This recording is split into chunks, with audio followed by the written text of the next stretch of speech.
கரூர் கூட்ட நெரிசலில் 41 பேர் உயிரிழந்தது தொடர்பான விசாரணைக்கு இன்று ஆனந்தும் ஆதவ் அர்ஜுனாவும் நேரில் ஆஜராக இருக்கிறார்கள். டெல்லியில் உள்ள சிபிஐ அலுவலகத்தில் இன்று இந்த விசாரணைக்காக ஆஜராக இருப்பதாக தகவல் வெளியாகியிருக்கிறது. விவரங்களோடு இணைகிறார் செய்தியாளர் ஜெர்ரி. வணக்கம். இந்த சிபிஐ விசாரணைக்கு வேறு யாரெல்லாம் நேரில் இன்று ஆஜராக இருக்கிறார்கள்? மேலும் தற்போது வரை நடைபெற்ற இந்த விசாரணையின் நிலை என்ன? முழு விவரம். வணக்கம். கடந்த செப்டம்பர் மாதம் 27ஆம் தேதி கரூர் மாவட்டத்தில் நடைபெற்ற தமிழக வெற்றிக் கழகம் பொதுக்கூட்டத்தில் ஏற்பட்ட கோர நெரிசலில் 41 பேர் உயிரிழந்த சம்பவம் தமிழக அரசியலில் பெரும் அதிர்வலைகளை ஏற்படுத்தியது. கூட்ட அனுமதி, பாதுகாப்பு ஏற்பாடுகள் போதுமானதாக இல்லை என்ற குற்றச்சாட்டுகள் இருந்த நிலையில் வழக்கு உச்சநீதிமன்ற உத்தரவுப்படி சிபிஐ வசம் ஒப்படைக்கப்பட்டது.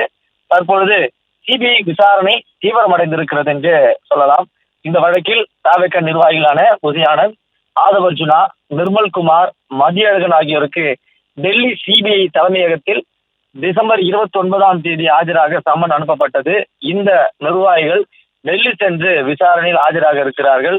மக்கள் சந்திப்பில் பங்கேற்க வந்த தொண்டர்கள் மற்றும் பொதுமக்கள் அதிக அளவில் திரண்டதால் ஏற்பட்ட நெரிசலில் பலர் மூச்சு திணறலால் உயிரிழந்தனர்.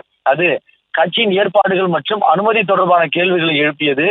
உயிரிழப்பு குறித்து பல்வேறு தரப்பில் இருந்து கண்டனங்கள் இருந்தன. இதனால் வழக்கு சிபிஐ விசாரணைக்கு மாற்றப்பட்டது. இந்த சம்மன் தவிகவுக்கு குறிப்பிடத்தக்க பின்னடைவாக பார்க்கப்படுது என்றும் கூறப்படுகிறது.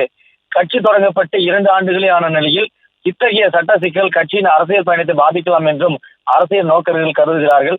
சம்மன் பெற்ற நிர்வாகிகள் விசாரணையில் ஆஜராகி தங்கள் பக்க விளக்கத்தை அளிப்பார்கள் என்றும் எதிர்பார்க்கப்படுகிறது.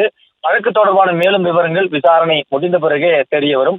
இந்நிலையில் இந்த விவகாரம் தொடர்பாக காவல்துறை உயர் அதிகாரிகளுக்கு சிபிஐ சம்மன் அனுப்பியிருக்கிறது. அதாவது கரூர் மாவட்ட காவல் கண்காணிப்பாளர் ஜோஸ் தங்கையா, ஏடிஎஸ்பி பிரேமானந்த், டிஎஸ்பி செல்வராஜ் மற்றும் காவல் ஆய்வாளர் மணிவண்ணன் ஆகியோருக்கும் சம்மன் அனுப்பப்பட்டிருக்கிறது. அதில் சம்மன் அனுப்பப்பட்ட அனைவரும் வரும் 29ஆம் தேதி, அதாவது இன்று டெல்லியில் உள்ள சிபிஐ அலுவலகத்தில் ஆஜராக வேண்டும் என தெரிவிக்கப்பட்டிருக்கிறது. அதன்படி தவிக நிர்வாகிகள் இன்று ஆஜராகுவார் என்றும் தெரிவிக்கப்படுகிறது.